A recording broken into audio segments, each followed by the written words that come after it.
Gracias, Ricardo Darín. Hablemos de otra cosa. Gracias por tu casa. No, por favor. Me da no sé qué tenerla cerrada. Al público cada tanto la abro así, en colegios y eso. Bueno, aclaremos que es la mansión de Four Seasons, la mansión Alza de Unzué. Vos sabés que esta casa fue un regalo de boda.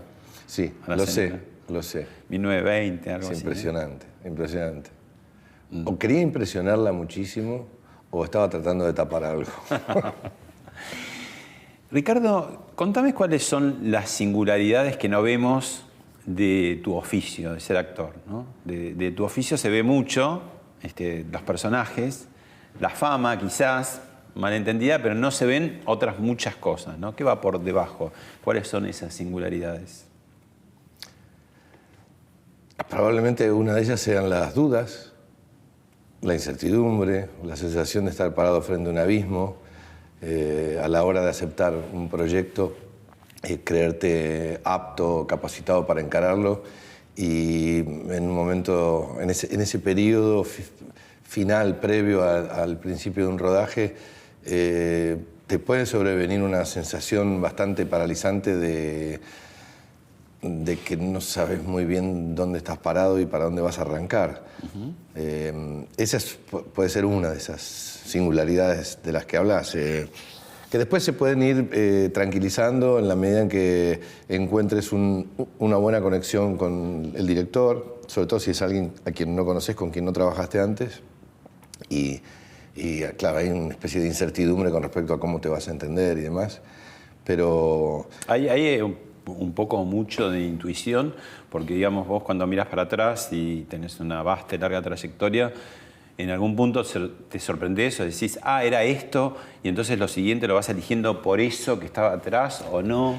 Un poco te puede condicionar en esa línea que tocas ahora. Te puede condicionar el hecho de intentar que la repetición no sea tan bestial, porque suele ocurrir con algunos actores y actrices que por dar bien una nota o un color determinado, el micromercado, digamos, el núcleo en el que te moves o la gente con la que tenés contacto te proponga de alguna manera repetir un poco el mismo modelo porque eso es lo que funciona, en fin. Y uno puede escuchar ese canto de sirenas y dejarse llevar, cuando en realidad todos sabemos, o intentamos saber, que de las mejores posibilidades que ofrece este oficio es precisamente la variedad, es decir, poder entrar y salir de distintos esquemas y poder tener la oportunidad de mostrar distintas caras, distintos colores. Eso es, en definitiva, lo que creo yo, cada uno de nosotros empieza a acumular como una especie de background, de carpeta, digamos, para ofrecer. Es complicado en ese sentido. Si te empecinás mucho en tratar de alejarte de cosas que ya hiciste, se puede transformar en una especie de fobia.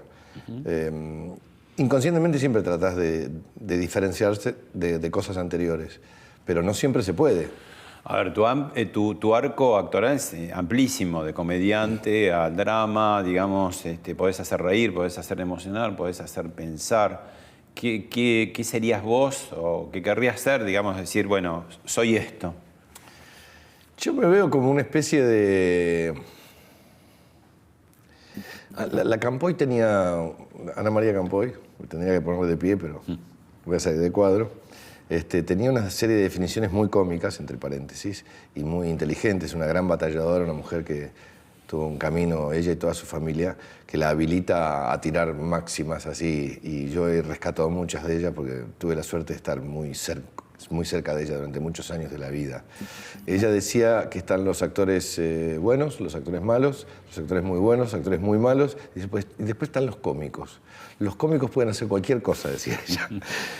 Lo decía un poco irónicamente, pero con el devenir del camino y las experiencias, no solo propias, sino ajenas también, me di cuenta que tenía bastante razón en eso, porque, por ejemplo, fíjate vos lo que pasó con Francella. Francella hizo un carrerón... Capo cómico. básicamente enfocado en su capacidad para hacer reír, por múltiples motivos. Primero, porque es muy bueno, y segundo, porque además dispone de un arsenal de herramientas gestuales que impactaron muy bien, sobre todo en nuestra cultura.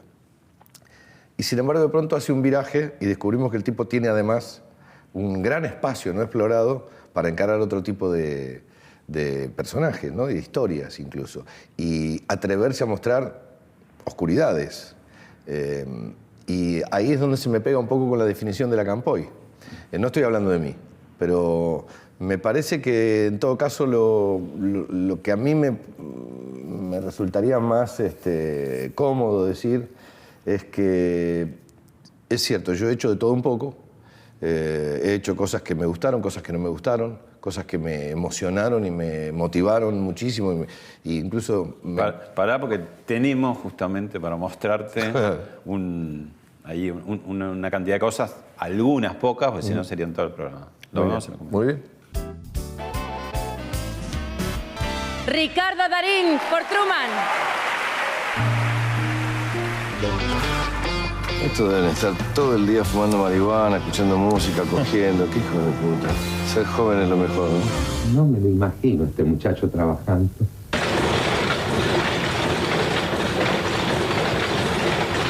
Alguna cosa tenemos que hacer. Somos artistas, pero hay que entender que no podemos vivir sin comer. Muy chiquito. Puede tenerla en brazos si quiere. ¿Puedo? ¿Cuánta gente vive en la villa? Villa. Le decimos villa. No se sabe, no hay un censo. Esto no figura ni en el mapa.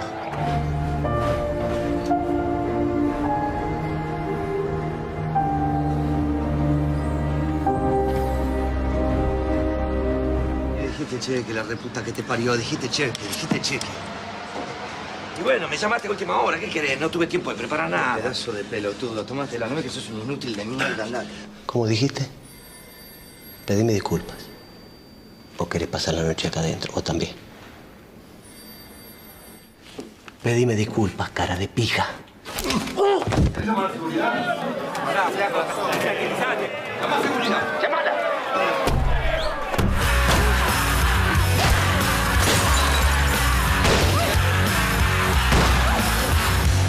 Gracias. Cuando ves así todo junto... Uy, sí, es un sub y baja, ¿no? de cosas. Y automáticamente en el disco rígido están acumuladas todas las sensaciones de eso, más allá de los resultados. El resultado es lo que en definitiva termina decidiendo cada director y editor mostrar, pero está todo lo otro, todo lo que ocurrió hasta que eso quede elegido o decidido. A mí me encanta la comedia, digamos. Es tu lugar. No sé si es mi lugar, porque también... O el lugar al que regresás. Claro, me ha ido bien, me he sentido cómodo, sobre todo cuando un libro está bien escrito, en términos de suspenso, o de una historia profunda, o que se mete con cuestiones de la condición humana y demás. Uno se siente muy amparado cuando la literatura te ofrece un respaldo. Ahora, el actor, cuando no sos personaje, cuando sos actor, cuando estás en entrevistas, cuando estás en lo público, vos elegís la comedia. Bueno, porque me parece que es lo que es un lugar de rescate, es como una trinchera el humor. Es un lugar tuyo, no es... Sí, es mío, digamos, es mío. No es tratar de ser, de caer bien, sino que es tu forma de... Bueno, no lo sé, porque también es cierto que estamos mal acostumbrados los artistas a, de alguna forma, consciente o inconscientemente, digamos, confeso o no, a caer bien. No queremos caer mal. Bueno, por supuesto que hay actitudes divas que decís, bueno... hay artistas que han construido carreras en base a caer mal, digamos, es su sello, y me parece fantástico, me causa gracia. Pero, en definitiva, al final de todos los análisis posibles, como tenemos un trabajo, un oficio de exposición pública que necesita ineludiblemente un veredicto, es muy difícil escapar a ese axioma de que estoy esperando que me digas qué te pareció. Es decir... ¿Y te pasa en la calle eso? ¿Te debes, entre comillas, al público todo el tiempo? Decís, bueno, pará un poco, okay. ¿Cómo manejas eso? Pues digo, Eso depende un poco más del contexto, ¿no? De la situación en la que estás parado en ese momento. Es decir, normalmente tengo una forma de llevarme con la gente bastante normal. Es decir, reconozco aquel que se te acerca porque te quiere y porque te valora en lo personal, ya sea profesional o humanamente, y también he aprendido lamentablemente a reconocer rápidamente a quien lo que quiere es acercarse a un famoso. La selfie, por ejemplo, ¿cómo las distinguís, digamos, la selfie sincera? Más o menos con la misma vara, me parece. Es muy difícil escapar a eso porque es como... Es muy rápido. El que es de verdad te tira un par de tips que decís, el que es de verdad bien. te entiende, te conoce, te quiere, te cuida. ¿Y el otro qué quiere? ¿Una foto con El otro un quiere famoso? sí, que tampoco es un delito, o sea, no es para caerle encima, pero es un poco más trivial, mucho más superficial y mucho más pasajero, y yo me permito algunas barbaridades, a veces digo algunas barbaridades. Por ejemplo. Pero no puedo desenmascarar el comportamiento. Pero a veces me gusta decir cosas muy extremas en situaciones imperdonables. ¿Actuás de alguna manera? Actúo en algunas situaciones, porque si estoy apurado, yo soy de los que creen que es más rápido acceder. Siempre lleva menos tiempo, menos energía, todos nos vamos contentos, está todo bien. Pero a veces no tenés ese tiempo. Entonces he encontrado algunas formas, algunos antídotos para desactivar... ¿Un truco, uno? ¿Puedo contar uno? Sí, pero lo tengo que tachar, o sea, no lo puedo usar más. Me ha ocurrido, por ejemplo, ante 4 o 5 señoras muy bien vestidas y se podría decir paquetas, que me solicitan así, ¡ay, qué divino, qué genial, regio! Ay, ¿por qué no sacamos una foto y qué sé yo cuánto? Que ya sé que eso va a llevar mucho tiempo porque ni siquiera tienen el teléfono en la mano, lo tienen que encender y qué sé yo. Si estoy apurado, he logrado desactivar. Yo no sé cómo estoy diciendo esto, pero les digo que estoy muy apurado por ir al baño, número 2. Así, le digo, perdón, pero me estoy cagando. Y entonces se quedan así. Detenidas, y me divierte mucho imaginar la charla posterior. Es decir, pero ¿cómo? Bueno, pues si lo dijo, porque realmente le estaba pasando, no va a inventar una cosa así. Además, es Darín, sí, no hace lo segundo. No, pero además como diciendo, alguna vez saldrá en defensa y dice, fue sincero finalmente, porque podría no haberlo dicho. Pero eso es un caso muy extremo. Para mucha gente, esa para vos es una más de 100, de miles de veces que te van a interceptar. Para la persona por ahí es la única vez en la vida que se encuentra con vos y dice, no era tan simpático, la verdad. Bueno, eso también, no, lo que pasa es que hay tantas posibilidades, como gente que, por ejemplo, te dice que te adora y vos no te puedes detener, te dice, pero calle, pero si nos debes todo a nosotros, al pueblo. O sea, del amor al odio había nada más que una pestaña de por medio, con lo cual no te quería tanto. Así que hiciste bien en no detenerte. Pero lo que pasa es que lo que no se entiende, a mí me ha pasado, al revés. Lo que no se entiende muy bien es que el otro no tenga el tiempo necesario para regalártelo, aunque sean segundos. A veces el otro tiene un problema grave y eso no lo consideramos. No. Entonces yo, exagerando esa posibilidad, voy a ese extremo y me he divertido mucho con eso. No lo usé mucho, lo usé unas 200.000 veces nada más. Todo chico quiere ser actor en algún punto. Todos cuando éramos chicos tenemos como una capacidad actoral, queremos serlo, ¿no? ¿Cómo hacer para distinguir si eso es pasajero, como le pasa a la mayoría de la gente, que después es médico, arquitecto, periodista, qué sé yo, y vos en una familia de actores, ¿no? Podés decir, bueno, ahí se complejiza un poco más el tema, ¿no? Es un gran compromiso. Cuando alguien salta de tu entorno... Digo, para arriba y para abajo, porque vos tuviste tus padres, tu hermana, tus hijos, ¿no? Mis sobrinos. Y sobrinos. Tengo mis 2 sobrinos, Fausto y Antonia también.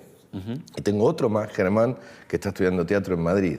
Es un altísimo compromiso. Yo el mayor compromiso que sentí fue cuando el Chino, hace muchos años ya, me planteó una noche, en una madrugada de sobremesa, que nos quedamos mano a mano como solíamos hacerlo cuando vivíamos juntos, me planteó que quería ser actor. Se tomó todas las precauciones del caso para planteármelo.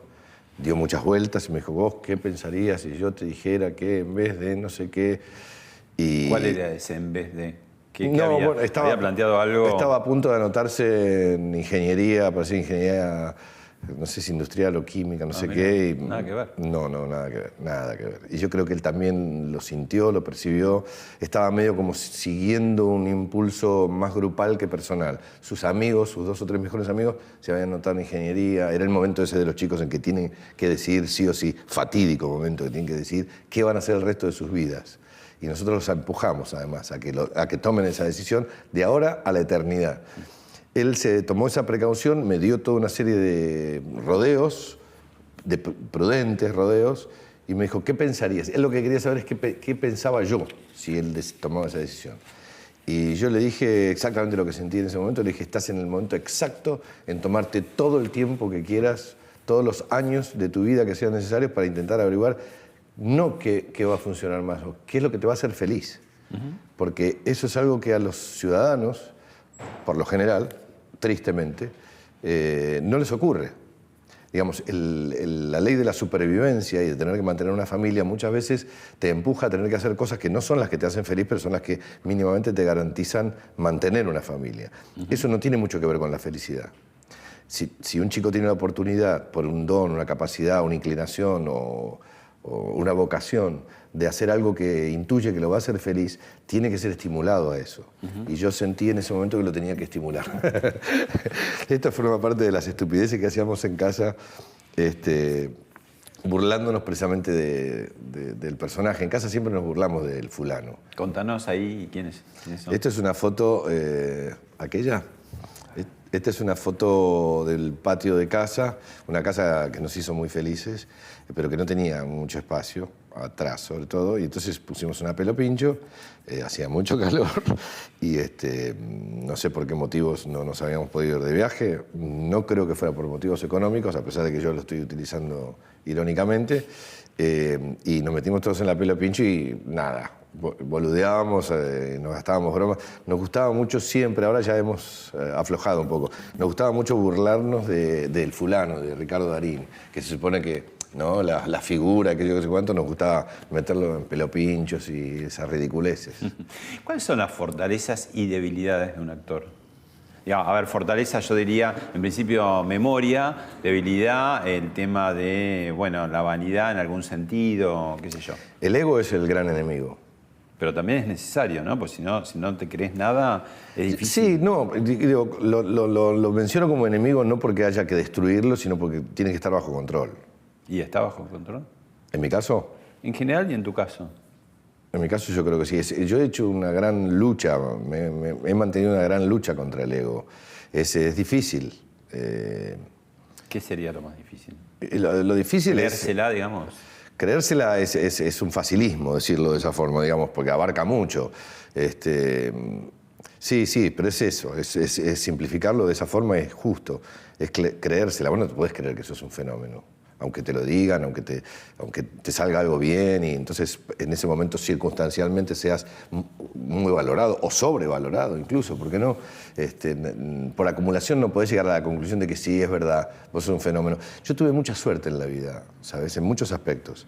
En el profesional, cuando era muy chico, estaba haciendo una telenovela con un actor muy reconocido, una figura muy popular, muy gigantescamente popular. ¿Quién? En la época en que no existían las redes ni los celulares ni esas épocas, y que una estrella era una estrella, no podía salir a la calle. Un actor extranjero que hizo una gran carrera en nuestro país. Y tuve la suerte de que un día él me dijo que para verlo a él la gente tenía que pagar una entrada, no podía ser una cosa gratuita por la calle que yo. Entonces tuve la revelación, dije que esto yo no quiero ser, yo no voy a ser así. A mí no me va a pasar esto. Yo no me voy a creer que soy el personaje.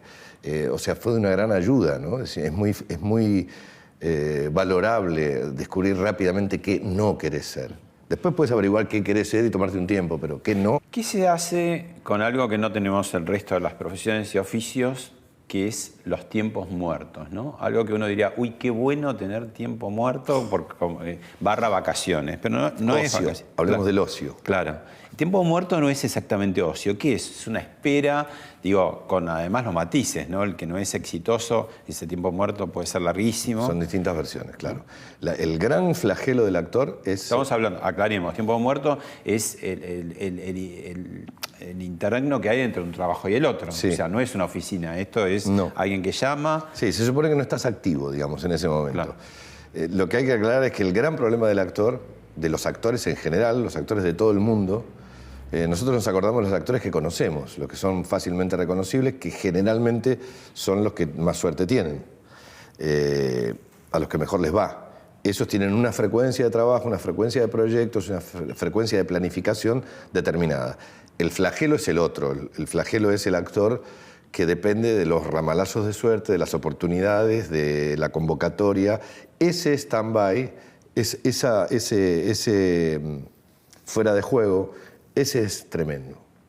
Ese es tremendo porque es tóxico, lascivo, corrosivo, atenta contra la autoestima, atenta contra todo. Es muy difícil, la razón por la cual muchos actores se han visto obligados a tener otro tipo de actividades para poder esperar, mientras tanto, alguna oportunidad. En el caso de los que tienen mucha frecuencia de trabajo, como es mi caso, casi te diría que me han desaparecido los tiempos muertos. Eso es... Un proyecto se enlaza con... Es tremendo porque siempre de alguna forma la mirada está puesta en algo que está por venir, que por otra parte es lógico que así sea, porque la preparación de un personaje, si uno se hace el canchero con eso, se equivoca muchísimo. Y eso convive con lo que ya hiciste, y esta es la pregunta que viene. Claro. La actividad de un actor exitoso también implica mucho proselitismo, ¿no? Como el autobombo, muchas entrevistas. ¿Qué te ha pasado, por ejemplo, de tener, cuando tenés un junket, el récord de entrevistas que ha tenido en un día? 60 entrevistas en un día, en Cannes, con precisamente esta película en cuestión que estamos manejando ahora, que es la de Asghar Farhadi. Sí, fue una paliza tremenda. Un poco es antinatural, totalmente antinatural, pero forma parte de esto que decís vos de lo que es el proselitismo, ¿no? Es decir, la venta de, cuando en realidad el trabajo en sí es otro y ya pasó. Forma parte de otro espacio. Cuando te hacen hacer 60 entrevistas en un día, en distintos idiomas, yo he terminado diciendo cada estupidez, ridiculeces, porque además soy de la clase de infradotados que creen que pueden hablar otros idiomas con fluidez. Y me ha pasado, por ejemplo, he terminado haciendo una nota en inglés, yo no hablo en inglés fluido, entiendo inglés y puedo hablar un poco con cierta misericordia del otro lado, pero no hacer una nota, una entrevista. Pero una vez me pasó con Cifrón. Estábamos en Cannes, lo escuché hacer una entrevista en inglés, él habla perfecto inglés, más que perfecto, porque utiliza terminología que los americanos conocen. Y me agarró tal valentía, un envalentamiento, así que dije, ¿yo por qué no lo voy a hacer? Entonces me envalentoné porque automáticamente me llevaron los de la producción a una chica alemana que estaba haciendo una entrevista a un argentino para la televisión húngara, supongamos. Entonces, era tal la mezcla que dije, este es mi momento. Y hicimos toda una entrevista en inglés, que me gustaría algún día verla, porque no sé qué dije. Dije barbaridades, porque mi construcción es latina del inglés, sobre todo en el fluido. O sea, puedo decir cualquier cosa, ni hablar de los tiempos de verbos. Te pueden pasar esas cosas, pero lo mejor, creo yo, es, como en casi todos los órdenes de la vida, desacralizarlo, sacarle todo tipo de dramatismo y no olvidarnos nunca me olvido de eso, y esto tiene que ver con algo que dijiste al principio de todo, que yo vengo de un matrimonio de actores que lucharon toda su vida por lograr estabilidad, nunca la consiguieron del todo, siempre estuvieron peleando contra la corriente para mantener una familia, entonces yo no me puedo sacar eso de la mochila, ¿entendés? Es como que no me puedo olvidar de que es un privilegio tener este oficio. Y ni hablar de que dentro del privilegio de tener este oficio he sido bendecido, si se me permite el término, con la continuidad de trabajo y con la aceptación de la gente. O sea, son muchas cosas para agradecer, como para que además me pegue mal tener que hacer entrevistas. No me paro en ese lugar. Después me puede ir mal, porque de golpe voy a hacer una entrevista y la paso mal con la persona en cuestión y entonces un poco te resentís. Pero yo siempre lo tomo como una charla amable. Mira, todas esas cosas que decís que son tan difíciles de juntar y que vos afortunadamente las tenés, hay otra todavía mucho más difícil, que es que un actor hable bien de otro. Y tengo un ejemplo para mostrarte. ¿Ah, sí? Ay. Tengo muchas anécdotas con él porque trabajé 2 veces con él y lo conozco de la vida. Pero hay algo que quiero remarcar porque me quedó en la memoria y cuando terminé el trabajo con él se lo quise decir siempre y nunca pude decírselo de frente, digamos, por vergüenza o lo que sea. Yo hice con él La Señal, una película en la que él dirigía también y era protagonista, una película de época, un guión sobre Miñona, que también la iba a dirigir él, pero Miñona falleció. Y siempre me quedó como recuerdo la enorme predisposición para escuchar a todo el mundo, no dar ninguna palabra por subestimada o por desacreditada, una paciencia realmente envidiable para hacerse cargo de esa empresa tan enorme que era dirigir una película tan compleja como fue La Señal, el buen trato que tenía con todo el mundo. Realmente a mí me sorprendió su capacidad y su don de persona en esa película. Y lo quería remarcar eso, porque nunca se lo pude decir. Así que, Ricardo, te admiro como actor, sos realmente nuestro mejor actor y como persona. Te mando un abrazo. Chao, viejo. Qué fenómeno, Peretti. Peretti es un fenómeno. Bueno, acá entraríamos un poco en composición, tema Darín, afable, simpático, diplomático. Que algo venga de parte de Peretti es doblemente elogioso, porque es un tipo muy analítico, muy inteligente. Él es un gran compañero, de una grandísima generosidad. Tuve la oportunidad de trabajar con él mano a mano en una tarea titánica que fue encontrarnos todos los días para tratar de encontrar el verdadero cauce que debíamos hacer para llevar adelante La Señal, que fue una cosa que nos cayó en las manos, respetando a Eduardo, a quien amábamos, pero con la plena seguridad de que teníamos que tomar un camino accesorio, digamos, alternativo, para no defraudarlo, es decir, hacerla nosotros. Era una mezcla que nos propusimos. Él fue el compañero de viaje ideal para eso, ideal, porque es un tipo que tiene una capacidad de trabajo y una energía tan positiva al servicio de los demás. Es doblemente un elogio que venga por parte de Peretti, porque yo pienso exactamente lo mismo de él. Nos hemos cruzado 2 o 3 veces en el camino y espero que sean más, porque es un placer trabajar con él. En este momento que recibir un elogio de estas características, como te habrás dado cuenta, no pega como en cualquier otro momento, por razones obvias, y se lo agradezco muchísimo.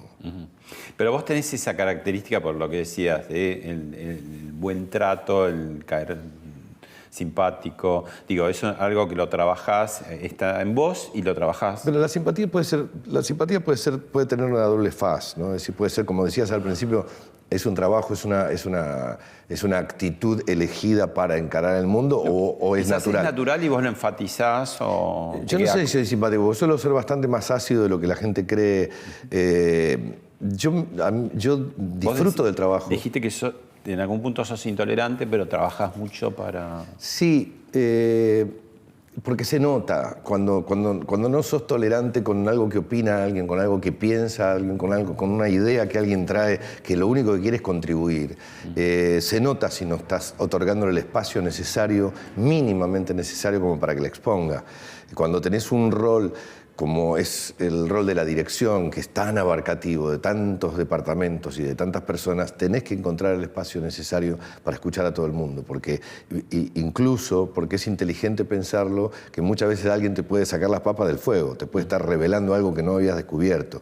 Pero más allá de eso, la actitud, la energía en el trabajo conjunto, debe haber pocas cosas que se nutran tanto y tan profundamente de la reciprocidad y de la generosidad de los componentes, de las partes, como lo que es el arte escénico.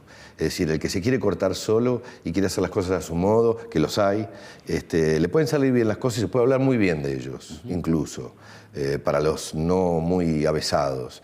Pero trabajás mucho para que el entorno de trabajo sea amable y cordial para los demás y para vos. Es fundamental, es fundamental. ¿Y ahí qué habría fallado entonces en el caso de Valeria Bertuccelli y de Erika Rivas en escenas? No dejo de preguntármelo, no dejo de preguntármelo. Estoy seguro de que debo haber cometido errores, pero lo que me llama la atención es que no hayan interpretado que si he cometido un error, sin ningún lugar a dudas, no ha sido con mala voluntad, no ha sido con ansias de dañar o de herir o de producir una situación fea. No estoy diciendo que no se pueden cometer errores. Yo he cometido muchísimos errores en mi vida de toda índole. Pero me llama poderosamente la atención que el foco del tiempo transcurrido en los dos casos, más en uno que en el otro, en donde pusimos tantas cosas nuestras, tanto amor, tanto trabajo, tanta incertidumbre, tanta energía y tanto tiempo al servicio de hacer algo bien de a dos, porque éramos dos arriba del escenario, que lo único que haya quedado para destacar hayan sido 2 o 3 momentos que no estoy diciendo que no pueden ser negativos, sí negativos, pero de ese tamaño como para... Y sucedió en un contexto determinado, como fue el tema del debate del aborto, donde por ahí no tenía que ver, pero te queda como más subrayado. En el caso de Erika Rivas, vos aclaraste un poco que por ahí ese moño que ella le hacía alguna escena con su personaje de casado con hijo podía, y que vos marcaste... No, yo no lo aclaré, eso lo dijeron y yo no suscribí mucho a eso, porque la verdad es que sería como cargar las tintas y no estoy de acuerdo con eso. No, pero por ahí lo explicaba, digo, que es un tema visto desde afuera menor y adentro puede ser mayor. Pero esas cosas ocurren entre compañeros de trabajo. Yo puedo no estar de acuerdo con algo que estás haciendo vos y vos al mismo tiempo no estar de acuerdo con esto. Lo raro es que no encontremos la manera de decírnoslo, porque a tiempo, sobre todo si somos dos. Eso es lo que me llama la atención, muchísimo, muchísimo, más allá de que todavía no encuentro respuesta para las dos grandes preguntas, que es ¿por qué y para qué? Es decir, ¿esto por qué? No lo sé. ¿Y para qué? Menos. Ese rasgo tuyo de afabilidad también fue puesto, digamos, a prueba en estos últimos años en la politización enorme que se produjo justamente en la comunidad artística, ¿no? Sí, muy grande. Y vos se vio ese esfuerzo enorme que hiciste también por mantener una equidistancia, y aún con todo ese esfuerzo que hiciste, por momentos eras como arrastrado, ¿no? Sí, siempre, siempre. Incluso desde, digamos, desde este personaje. Sí, es una pena en realidad, porque esto me colocó la gran pregunta esa que yo hice en un momento en voz alta no se refería solamente a los Kirchner, se refería a todos los funcionarios públicos. Después, por cuestiones de síntesis periodística, quedó solamente la pregunta con respecto a la familia Kirchner. Pero en realidad yo lo que pregunté, yo quería saber que me explicaran cómo era el crecimiento patrimonial de los funcionarios públicos. Me parecía que no era algo que me pasaba a mí, le pasaba a todo el mundo. Todos nos preguntábamos eso y yo solamente lo puse en voz alta. Esto me ganó, por supuesto, automáticamente el mote de anti-ellos. Lo cual es injusto en un punto, y automáticamente después, con el advenimiento del PRO, Cambiemos, Macri y demás, automáticamente fui colocado en las filas y lo que a mí me gustaría destacar es que yo no formo parte de ninguno de los dos. Mi pensamiento es crítico, es objetivo, no formo parte de ninguno de ellos, y por eso me permito el atrevimiento de tener un pensamiento libre. Me preguntaron si yo estaba dispuesto a darle más tiempo a Macri. Obvio, dije, por supuesto, ¿cómo no voy a estar dispuesto a darle más tiempo? Es darle más tiempo al país. Estos días me lo estuvieron recordando algunos. Pero es así. Es decir, yo quiero que le vaya bien a todos porque no formo parte de ninguno de ellos, pero me gustaría que le vaya bien al país.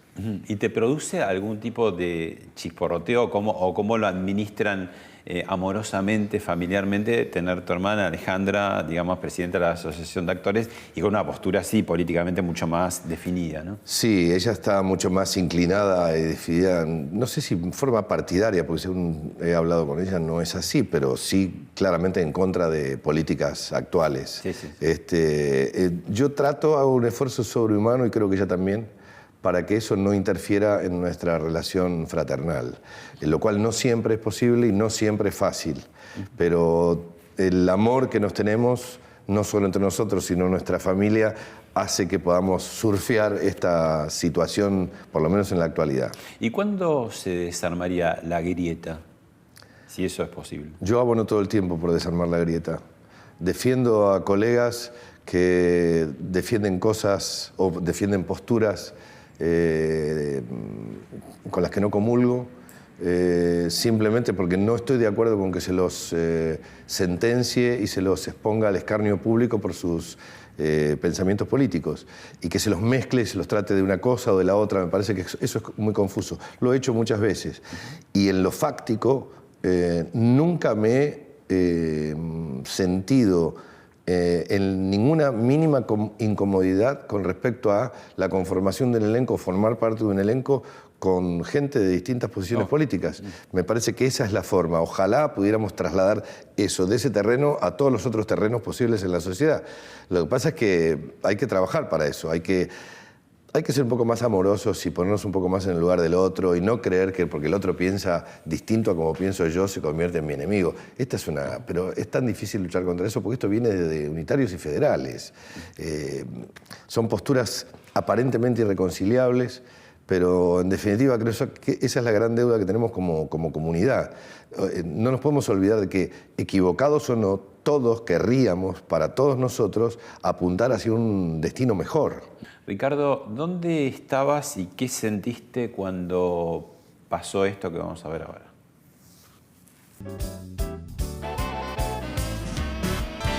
En la madrugada del 5 de marzo, cayó desde el balcón de su departamento del piso 11 del edificio Amaral 39 y falleció prácticamente en el acto. En imágenes el 11º piso de este edificio, precisamente del lado lateral derecho, en la posición en que ustedes están viendo estas imágenes, es donde Alberto Olmedo se arroja al vacío. Y su cuerpo primero da en el jardín para luego quedar definitivamente sobre la carpeta asfáltica. Ha recorrido aproximadamente una distancia de 35 metros. Estaba exactamente a 1,5 cuadras de ese lugar. Vivíamos en la misma... ¿Estabas haciendo temporada? Sí. Estábamos haciendo temporada. Esa noche, la noche anterior a que sucedió esto fue una madrugada. Teníamos que cenar juntos con el negro. Amigos, ¿usted? Sí, éramos muy amigos. Teníamos que cenar juntos y habíamos quedado en cenar juntos. Convergíamos en el mismo garage donde guardábamos los autos, pero en 2 teatros distintos, en Mar del Plata. Son el Neptuno y el otro, el Tronador. Ambos teatros tienen un garage en común. Nos habíamos dejado unas notitas en los parabrisas él tenía esa maravillosa cualidad que era la de aglutinar siempre amigos y demás. Y le habían ofrecido una comida en un lugar al que iba con frecuencia y me invitó a formar parte de esa cena, olvidándose de que yo tenía 2 funciones esa noche y él una. La cuestión es que cuando salí me di cuenta de que ya había transcurrido, porque se había ido, así que nos desencontramos, se fue a cenar y después ocurrió lo que ocurrió. Yo vivía a 2 cuadras, 1,5 cuadras, 2 cuadras de donde ocurrió eso del tristemente célebre Amaral 39. Y a las 6:30 de la mañana, algo así, me llamó un amigo desesperado por teléfono, Luis Chela, que había escuchado en Radio Colonia que el negro se había matado. Él no se arrojó al vacío, como dice el informe, él se cayó. Hay múltiples explicaciones posibles de por qué ocurrió todo eso. Una, la más perversa de todas, decía que estaba intentando alcanzar un invento increíble, que demuestra claramente el amarillismo. En realidad lo que ocurrió fue que él recibió una noticia que lo puso muy contento en ese momento, Él era malabarista, sus comienzos fueron en el circo, era un tipo con una gran habilidad física y se trepó a la baranda de ese balcón, no sabiendo, porque había estado adentro, que había llovido. Y eran esas barandas que son planas, acumuló agua. Y él eso no lo sabía. Se apoyó así en la baranda para hacer una pirueta, una gracia, y siguió de largo. Fue mucho más dramático y todo, porque creo que terminó intentando salvarse con Nancy, que lo sostenía de la mano y que en un momento le dijo, soltame, negrita, soltame. En fin, muy, muy dramático, muy horrible. Lo vivimos todos con un gran horror y un gran dolor. Yo estaba ahí muy cerca, muy cerquita, muy cerquita. Él siempre me bromeaba mucho que estaba enamorado de Florencia, de mi mujer, y la piropeaba mucho y demás. Flor también lo quería muchísimo. ¿Cómo es trabajar en otro país con artistas internacionales y tener un director que no habla en castellano, que es iraní? Fabuloso. Y estamos hablando de Todos lo saben. Vemos un cachito. Sí, y ¿cómo no? ¿Cómo no? Mi hija, déjenme decidir qué hay que hacer. Antonio, vale, ya está, déjame en paz. No es obra de desconocidos. Tenéis que estar atentos a vuestro entorno.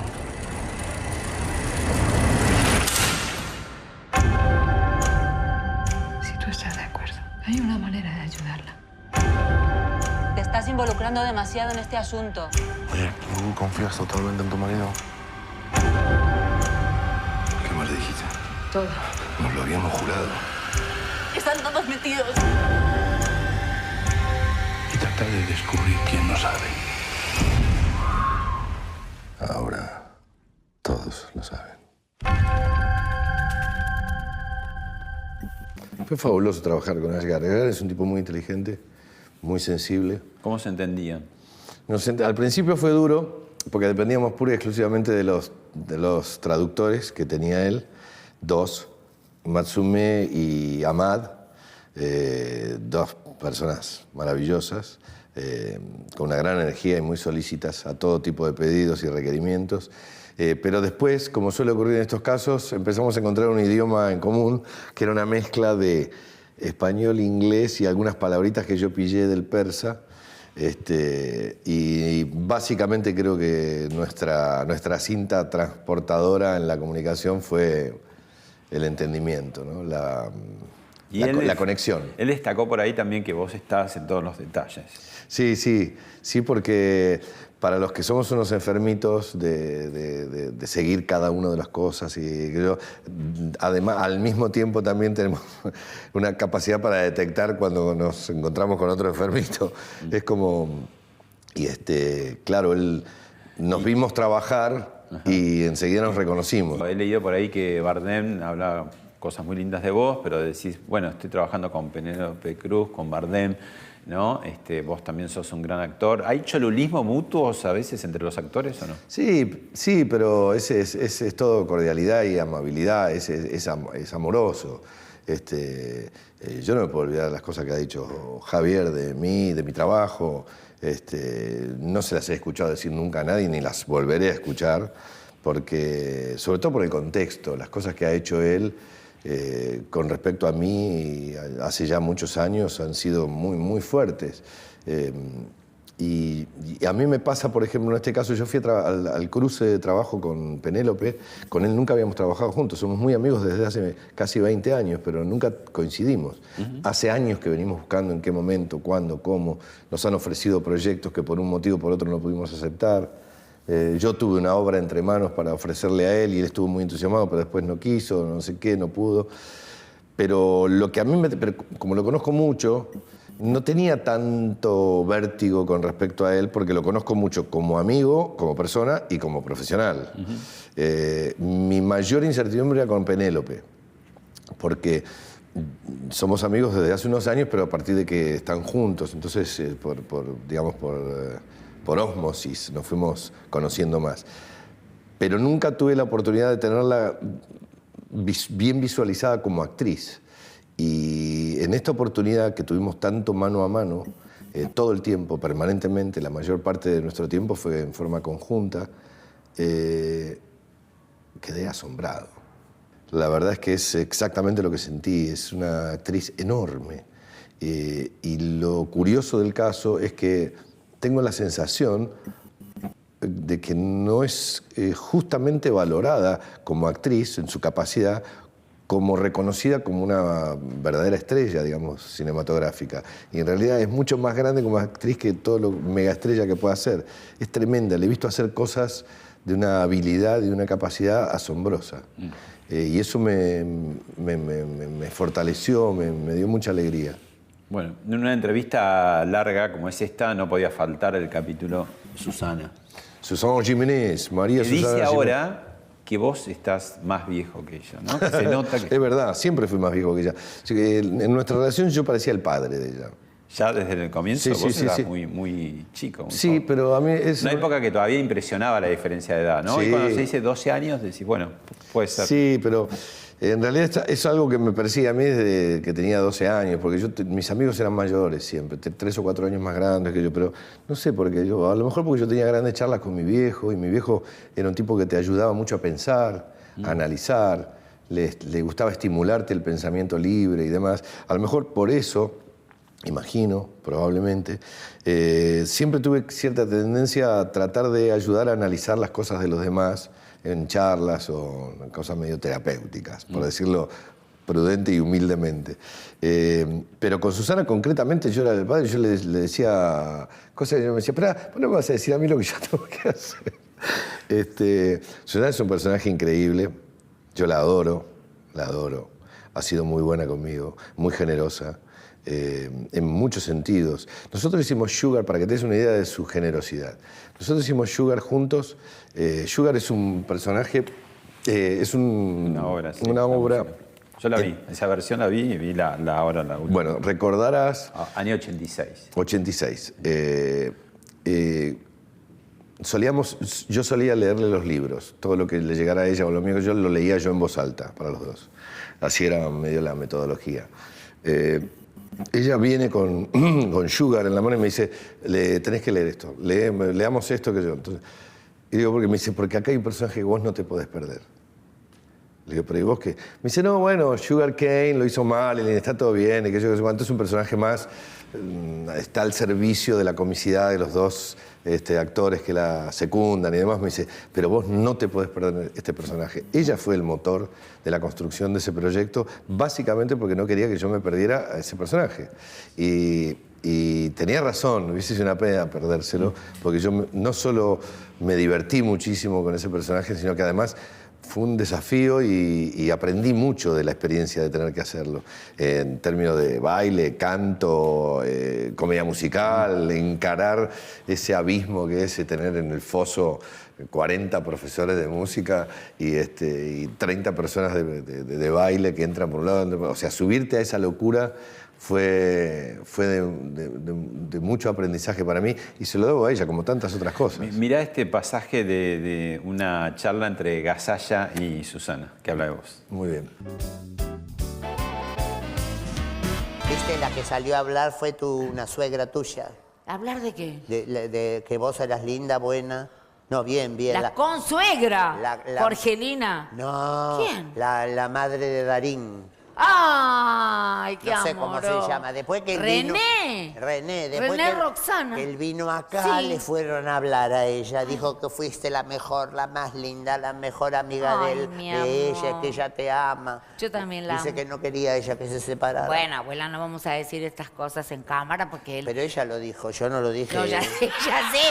Pero no, porque ella está muy contenta. Dice que te recuerda con mucho cariño. Yo también. La abuela. verdad. Qué lindo dejar buenos recuerdos. Sí, ¿no? bueno, pero con esa familia uno... ¿Quién? Yo Claro. los amo a todos. Es un poco eso. Es No es común, digamos, después que se termina una relación, que haya iniciado esa amistad tan larga, que incluya a tu mujer, que incluya a tus hijos, que Sí. Susana cada vez que tiene un programa, una nueva temporada, estás vos. Sí, no, bueno, pero eso depende de una serie de factores que se tienen que reunir. Uno de ellos, que la miserabilidad en la que suelen sumergirse algunos seres humanos a la hora de desprenderse no estuvo a la orden del día porque no teníamos cosas en común, no teníamos, por empezar, ninguna cuestión material para liquidar o demás, o discutir, y en gran medida se debe a que no nos peleamos. En un momento nos miramos y supimos que nos teníamos que soltar la mano como pareja, pero no por odiarnos, ni por pelearnos, ni por opinar mal del otro. Todo lo contrario, fue con dolor ese desprendimiento, no fue con alegría. Y yo soy de los que creen que si vos alguna vez expresás amar tanto a alguien, me parece muy sospechoso que después mágicamente pases a odiarlo y a opinar de esa persona en términos tan peyorativos como he escuchado muchas veces que ocurre. Y el caso con Susana es, siempre fuimos muy frontales, siempre fuimos muy transparentes uno con el otro y siempre cuidamos mucho al otro. Entonces no teníamos deudas, no teníamos cuestiones pendientes. Perdóname, y me gustaría reconocer la gran actitud de Florencia en todo esto. Florencia la amó desde que la conoció, como creo que le pasa a casi todo el mundo que la conoce a Susana. No conozco una sola persona que haya tenido contacto directo con ella. Olvidémonos de lo que la critican y lo que creen que puede decir tal cosa y tal otra. Esa gente no ha entrado en contacto directo. No conozco una sola persona que haya tenido la posibilidad de tener un contacto directo, aunque sea 5 minutos con Susana, y que no la ame. No la conozco. Y mirá que he conocido a muchas personas en esa condición. Escenas de la vida conyugal, El amor menos pensado y otra cantidad de obras hace que vos también hagas personajes o pienses o articules con la persona que sos vos el tema del amor, de la pareja, el matrimonio, el paso del tiempo, ¿no? Sí. ¿Y qué hay? Me está tocando eso últimamente. Sí. ¿Y qué pasa con todo eso? Nada, que le pasa a tus personajes y te pasa a vos. Es catártico en un punto. ¿Cuántos años llevas de casados? Como 30. Estamos en el 88. O sea, que 30 años. Son obras que te tocan. ¿Viste? Cuando decís, fui a ver una película que me tocó, ¿te tocan personajes que te tocan a vos también? Sí, pero bueno, generacionalmente me corresponde. Me ha llegado la hora. Es como que te están esperando ahí y dicen, ya vas a dejar de ser un pendejo. Bueno, ha llegado. Está bien que así sea. El tema es cómo te parás frente a eso. Yo creo que se aprende de los trabajos, se aprende mucho. En escenas de la vida conyugal, por ejemplo, o lo que nos ha pasado con El amor menos pensado, tienen frases, situaciones, diálogos que son residuales en el mejor de los sentidos, es decir, que te quedan dando vueltas y después los repensás. A mí con Escenas de la vida conyugal me ha pasado eso, a pesar de que creo que es una obra altamente controversial en términos personales, ¿no? Es decir, te mueve muchas cosas. ¿Cómo no mecanizar? Porque ya llevas ¿cuántas temporadas? Es imposible mecanizar. He cambiado tantas veces de actriz que es imposible. Claro, son como distintas esposas, ¿no? Son distintas esposas, sí. No, y por otra parte aún... Ahora Andrea Pietra. Sí, ahora con La Negra Pietra, que es un fenómeno, estamos viviendo en este momento casi una especie de separación, porque tuvimos una función y no sabemos cuándo vamos a volver a hacerla. Pero aún en cada uno de los casos, ya sea Valeria o Erika o Andrea, no hay ninguna función que se parezca a otra. Sobre todo cuando es una obra entre dos personajes que depende tanto de la energía que se pone ahí en juego y con un tema tan movilizante como es todo lo que transcurre ahí. Es decir, todos los días llegás con una energía distinta y algo se mueve, algo se apoya más en un lado que en el otro, siempre, y esto sin mencionar la invalorable participación de la audiencia que hace lo suyo. Claro. ¿El público agrega las funciones o quita? Sin duda. ¿Sí? Yo soy convencido de eso, lo he dicho miles de veces. ¿Qué es lo que se siente, esa famosa energía de la que hablo? Bueno, es que es una energía muy, muy gorda. No estás mano a mano con una persona. En el mejor de los casos, con un teatro, si es un teatro amplio... ¿Te mejora o te empeora esa energía? No, yo creo que es la energía necesaria. No sé si es buena o mala, es necesaria para que circule, para que funcione. Porque lo que ocurre, ese juego que se produce en el que unos actores arriba de un escenario, sobre un escenario, nos van a hacer creer a nosotros, audiencia, que son otras personas a las que le pasa eso, depende en gran medida de que nosotros, que estamos en la platea, juguemos el mismo juego y juguemos a que nos lo vamos a creer. Dependerá de sus habilidades, que nos cueste trabajo o no creerlo. Gracias, Ricardo. Gracias a vos por esta charla.